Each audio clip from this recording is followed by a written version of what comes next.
So you may have seen on social media that bacterial vaginosis is now considered a sexually transmitted disease. And this, my friends, is one of the main reasons that myself and Georgia created Nunie. So one of the biggest challenges we were seeing is that intimacy was really setting a lot of our female clients back when we were trying to proactively treat their infections, whether that's bacterial or fungal. Now, we really wanted an opportunity to treat their partner. However, not all partners were open to being involved in that treatment process. So we had to come up with, I guess, a more sexy way to include them in on that. And that's essentially how Nunie was born. So myself and Georgia put together our brains and figured out what kind of herbal actions we were really wanting to expose both partners to, what was an appropriate dose so we're not causing any harm, and what's the best delivery method, as well as timing, to make sure that both partners are involved in that process.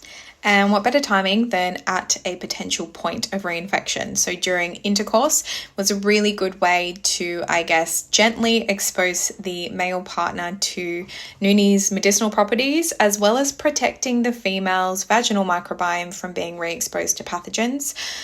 It's also a really great time to use something like Nunie because Nunie reduces the inflammation, which can be caused through friction from sexual intercourse, and that can also set off the infection process. So it disrupts the pH, disrupts the mucosal barrier, which can lead to inflammation and make you more susceptible to bacterial and fungal overgrowths. So seeing BV associated with being sexually transmitted is really awesome because I'm hoping that it will lead to better treatment approaches, particularly in our medical system, which I think is really lacking in terms of the understanding of two genital microbiomes coming together and how they can disrupt one another. Of course, you don't have to be an individual that is predisposed to getting vaginal infections. You can use this proactively as your choice to help nourish and protect your genital microbiome.